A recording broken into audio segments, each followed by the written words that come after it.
You ask Tiger to solve. This deals with linear equations with one unknown. The final result is x equals -17/2. Let's solve it step by step. Group all constants on the right side of the equation. Subtract 637 from both sides. Group like terms.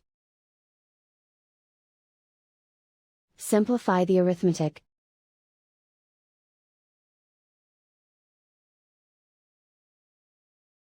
Isolate the x. Divide both sides by 42. Simplify the fraction. Find the greatest common factor of the numerator and denominator. Factor out and cancel the greatest common factor. And so the final result is x equals -17/2.